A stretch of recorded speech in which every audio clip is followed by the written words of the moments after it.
নমস্কার বন্ধুরা, বন্দনা রান্নাঘরে আপনাদেরকে স্বাগত জানাই। আজকের রেসিপি টমেটো ধনেপাতার আলুর দম। আলুর দম তো নানা রকমভাবেই আপনারা বানিয়ে খেয়েছেন, তাই একবার অন্তত আমার এই রেসিপিটা ফলো করে টমেটো ধনেপাতার আলুর দম বানিয়ে খেয়ে দেখুন। অসাধারণ স্বাদের খেতে হয়। আর এই শীতকালে বাজারে প্রচুর পরিমাণে নতুন ছোট আলু পাওয়া যাচ্ছে। সেই আলু দিয়েই এই টমেটো ধনেপাতার আলুর দম বানিয়ে ফেলতে পারেন। গরম গরম কড়াইশুঁটির কচুরির সাথে খেতে দারুণ লাগে। এছাড়াও ঠাকুরের ভোগ হিসাবেও এই টমেটো ধনেপাতার আলুর দম আপনারা বানাতে পারবেন। খিচুড়ি, পোলাও, ফ্রাইড রাইস, লুচি, পরোটা সব কিছুর সাথেই খেতে অসাধারণ লাগে। তাই বন্ধুরা, আপনারা পুরো রেসিপিটা দেখতে থাকুন। আশা করছি আপনাদের সকলের খুবই ভালো লাগবে। আর ভালো লাগলে লাইক, শেয়ার, কমেন্ট করে দেবেন। আর আমার চ্যানেলে যদি নতুন এসে থাকেন তাহলে অবশ্যই আমার চ্যানেলটা সাবস্ক্রাইব করে দেবেন। টমেটো ধনেপাতার আলুর দম তৈরি করার জন্য আমি এখানে নিয়েছি 500 গ্রাম নতুন ছোট আলু। আলুর খোসাটা ছাড়িয়ে জল দিয়ে পরিষ্কার করে ধুয়ে নিয়েছি।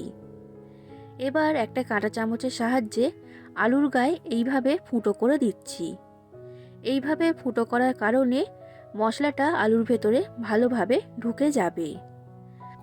আর বন্ধুরা, আপনারা এখানে এই রকম ছোট আলুর পরিবর্তে বড় সাইজের আলু দিয়েও টমেটো ধনেপাতার আলুর দম বানাতে পারবেন।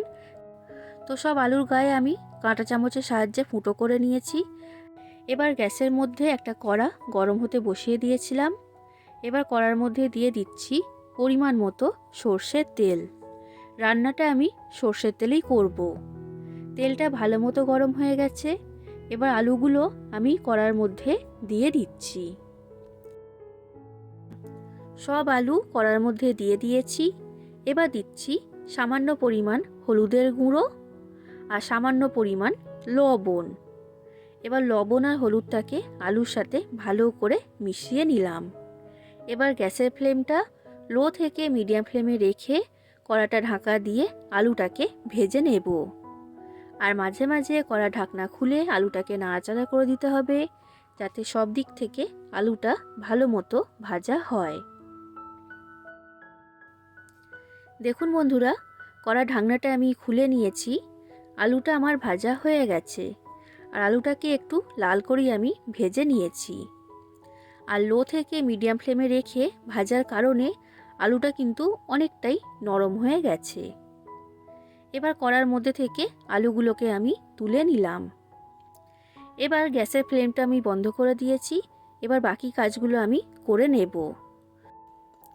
আমি এইখানে নিয়েছি ধনেপাতা। ধনেপাতাটা এখানে বেশি পরিমাণেই দিতে হবে, কারণ এটা টমেটো ধনেপাতার আলুর দম। আর ধনেপাতার ডাঁটার অংশটা আমি আলাদা করে রেখেছি, আর পাতার অংশটা আলাদা করে রেখেছি। এবার এখানে নিয়েছি একটা মিক্সি জার। এবার মিক্সি জারের মধ্যে দিয়ে দিচ্ছি দুটো বড় সাইজের টমেটো কুচি। এরপর দিচ্ছি 2 ইঞ্চি মাপের আদা। আদাটাকে ছোট ছোট টুকরো করে কেটে এখানে দিয়েছি। 4টে কাঁচা লঙ্কা এর মধ্যে দিয়ে দিলাম। আর 2টো শুকনো লঙ্কা এর মধ্যে দিয়ে দিচ্ছি। শুকনো লঙ্কাটা এখানে অবশ্যই ব্যবহার করবেন। এবার ধনেপাতার ডাঁটির অংশটা আমি এর মধ্যে দিয়ে দিচ্ছি। আর এই পাতার অংশটা পরে রান্নাতে আমি ব্যবহার করব। এবার সামান্য পরিমাণ জল দিয়ে এই সব কিছুর একসাথে পেস্ট আমি তৈরি করে নিচ্ছি। এরপর আমি এখানে একটা বাটি নিয়েছি। এবার বাটির মধ্যে দিয়ে দিচ্ছি হাফ চামচ হলুদের গুঁড়ো। এরপর দিচ্ছি লঙ্কার গুঁড়ো। যতটা ঝাল খেতে পছন্দ করেন সেই অনুযায়ী লঙ্কার গুঁড়োটা এখানে দিয়ে দেবেন। 1 চামচের মতো জিরে গুঁড়ো আর 1 চামচের মতো ধনে গুঁড়ো এর মধ্যে দিয়ে দিলাম। এরপর দিচ্ছি 1 চামচ কাশ্মীরি লঙ্কার গুঁড়ো। এই কাশ্মীরি লঙ্কার গুঁড়ো দেওয়ার কারণে রঙটা খুবই সুন্দর হবে, তবে ঝাল কিন্তু একদমই হবে না। এবার সামান্য পরিমাণ জল এর মধ্যে দিয়ে দিয়েছি। এবার জল দিয়ে মশলাটাকে ভালো করে মিশিয়ে নিচ্ছি। এটা মেশানো হয়ে গেছে। মশলার মিশ্রণটা এখন তৈরি। এবার রান্নার দিকে আমি চলে যাচ্ছি। কড়ার মধ্যে আলু ভাজার পর যে তেলটা রয়েছে তার মধ্যে আমি আরও একটু সর্ষের তেল দিয়ে দিয়েছি। আর তেলটাকে ভালো করে গরম করে নিয়েছি। এবার তেলের মধ্যে দিচ্ছি 2টো তেজপাতা, 2টো শুকনো লঙ্কা, 2টো ছোটো এলাচ, 2টো দারচিনি আর 4টে লবঙ্গ। আর এরপর দিচ্ছি ছোটো চামচের হাফ চামচের মতো গোটা জিরে। কয়েক সেকেন্ড নাড়াচাড়া করে এগুলোকে ভেজে নিলাম। এবার তৈরি করে রাখা টমেটো আর ধনেপাতার পেস্ট আমি কড়ার মধ্যে দিয়ে দিয়েছি। এবার এই পেস্টটাকে ভালো করে ভেজে নিতে হবে, না হলে কিন্তু কাঁচা গন্ধ বের হবে। তো দেখুন বন্ধুরা, ভালো করে সময় নিয়ে এটাকে ভেজে নিয়েছি আর এর মধ্যে থেকে তেল বের হতে শুরু করে দিয়েছে। এবার দিয়ে দিচ্ছি তৈরি করে রাখা মশলার মিশ্রণ। এবার এই মশলাটাকেও ভালো করে কষিয়ে নিতে হবে গ্যাসের ফ্লেমটা মিডিয়াম ফ্লেমে রেখে। তো এটা আমার কষানো হয়ে গেছে। এবার যে বাটির মধ্যে মশলার মিশ্রণটা তৈরি করেছিলাম সেটা ধুয়ে অল্প পরিমাণ জল কড়ার মধ্যে দিয়ে দিলাম আর জলটাকে ভালো করে মিশিয়ে নিয়েছি। এবার গ্যাসের ফ্লেমটা লো ফ্লেমে রেখে কড়াটা ঢাকা দিয়ে মশলাটাকে কষিয়ে নেব 2 মিনিটের জন্য। 2 মিনিট হয়ে গেছে বন্ধুরা, কড়ার ঢাকনাটা খুলে নিয়েছি। মশলাটা কষানো হয়ে গেছে, এর মধ্যে থেকে অনেক পরিমাণে তেল বের হয়েছে।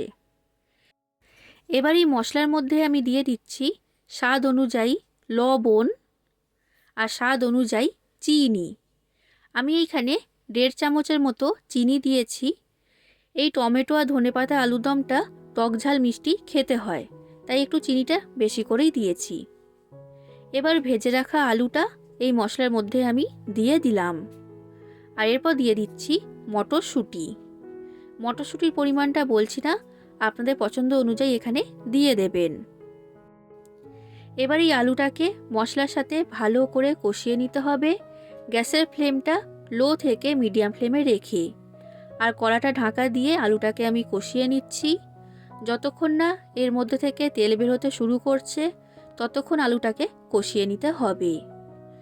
এই টমেটো ধনেপাতার আলুর দম সম্পূর্ণ নিরামিষ, তাই যেদিনই ইচ্ছা হবে সেদিনই আপনারা বানিয়ে ফেলতে পারবেন। আর রেসিপিটা যদি আপনাদের ভালো লাগে তাহলে অবশ্যই লাইক করে দেবেন, যতটা সম্ভব ততটা শেয়ার করে দেবেন, কমেন্ট করে জানাবেন কেমন লেগেছে রেসিপিটা। আর আমার চ্যানেলটা যদি এখনও পর্যন্ত সাবস্ক্রাইব না করে থাকেন তাহলে অবশ্যই আমার চ্যানেলটা সাবস্ক্রাইব করে দেবেন। তো দেখুন বন্ধুরা, প্রায় 5 থেকে 6 মিনিট আলুটাকে ভালো করে মশলার সাথে কষিয়ে নিয়েছি আর এর মধ্যে থেকে তেল বের হতে শুরু করে দিয়েছে। এবার দিয়ে দিচ্ছি পরিমাণ মতো জল। আপনারা যতটা গ্রেভি রাখতে পছন্দ করবেন সেই অনুযায়ী জলটা এখানে দিয়ে দেবেন। আর এই সময় আমি এর মধ্যে দিয়ে দিচ্ছি 2 চামচ টমেটো সস। টমেটো সস দেওয়ার কারণে টমেটো ধনেপাতার আলুর দমের টেস্ট খুবই ভালো হবে। আলুটা কষানোর সময়ই অনেকটা সেদ্ধ হয়ে গেছে, তো সেই কারণে গ্যাসের ফ্লেমটা লো থেকে মিডিয়াম ফ্লেমে রেখে ঢাকা দিয়ে এখন আলুর দমটাকে আমি হতে দেব যতক্ষণ না আলুটা সম্পূর্ণ সেদ্ধ হচ্ছে। তো দেখুন বন্ধুরা, প্রায় 5 থেকে 6 মিনিট পর কড়ার ঢাকনাটা আমি খুলে নিয়েছি। আলুটা এখন অনেকটাই সেদ্ধ হয়ে গেছে, সামান্য একটু শক্ত রয়েছে। তো এখন আমি এর মধ্যে দিয়ে দিচ্ছি সামান্য পরিমাণ শাহি গরম মশলা আর এরপর দিয়ে দিচ্ছি ধনেপাতা কুচি। এবার এই গরম মশলা ধনেপাতাটাকে ভালো করে মিশিয়ে নিলাম। এবার গ্যাসের ফ্লেমটা লো থেকে মিডিয়াম ফ্লেমে রেখে ঢাকা দিয়ে আবার আমি আলুর দমটাকে হতে দেব। দেখুন বন্ধুরা, 6 থেকে 7 মিনিট সময় লেগেছে এই টমেটো ধনেপাতার আলুর দমটা তৈরি হতে, আর আলুটা খুব ভালো মতো নরম হয়ে গেছে।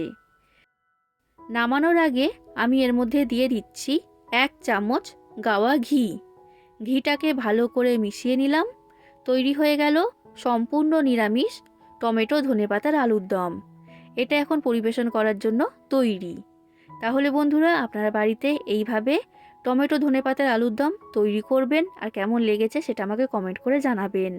আজ আসি বন্ধুরা, আবার দেখা হবে অন্য কোনো দিন অন্য কোনো রেসিপির সাথে। ধন্যবাদ।